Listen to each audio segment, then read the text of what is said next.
আসসালামু আলাইকুম গাইস, কেমন আছেন সবাই? এখন বর্ষাকাল চলছে, মশার উপদ্রব অনেক বেশি। শীত কিংবা বর্ষা নেই, এখন সারা বছরই মশার উপদ্রব ভীষণ রকমের। ফলে ছড়াচ্ছে নানা রকম রোগও। নানা রকম ব্যবস্থা নিয়েও মশা তাড়াতে ব্যর্থ অনেকেই। বাচ্চাদের স্বাস্থ্য সুরক্ষার কথা মাথায় রেখে আমাদের এই মশার উপদ্রব ঘর থেকে কমাতে হবে।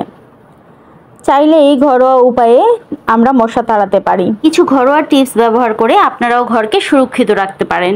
আমি কয়েকটি দারুণ টিপস আপনাদের বলে দিচ্ছি। 1. ঘরের মধ্যে মশার উৎপাত কমাতে চাইলে ঘরের বৈদ্যুতিক আলোটি হলুদ সেলোফেনে জড়িয়ে দিন। এর ফলে হলুদ আলোর সৃষ্টি হবে।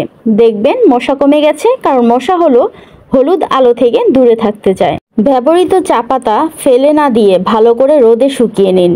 এবার শুকনো চা পাতা ধূপের বদলে ব্যবহার করুন।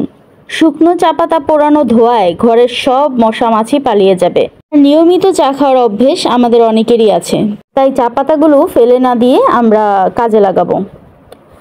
তারপর প্রতিদিন নিশিন্দা ও নিম পাতার গুঁড়া ধূপের সঙ্গে ব্যবহার করলে মশার হাত থেকে রেহাই পাওয়া যায়। ঢাকা শহরে নিম পাতা পাওয়া না গেলে আপনি আপনার বারান্দায়ও একটা নিম পাতা গাছ রোপণ করতে পারেন। ডাল ছেঁটে রাখলে নিম গাছ বারান্দায়ও রোপণ করা যায়। আর নিম গাছ ঘরে থাকলে বা বারান্দায় বা বাড়ির সামনে থাকলে কিন্তু এমনিতেও অনেক রোগের উপদ্রব কমে যায়।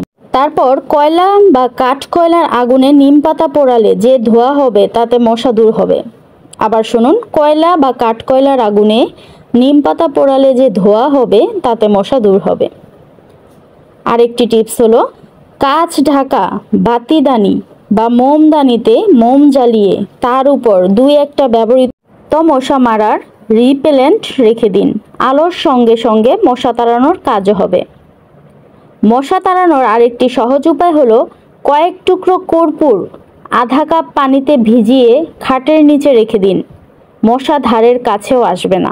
আপনারা এই টিপসগুলো ফলো করে আপনাদের ঘরের মশা তাড়াতে পারেন এবং পরিবারের মানুষকে সুরক্ষিত রাখতে পারেন। এতক্ষণ ভিডিওটি দেখার জন্য আপনাদের অনেক ধন্যবাদ। আশা করি এই টিপসগুলো আপনাদের কাজে লাগবে।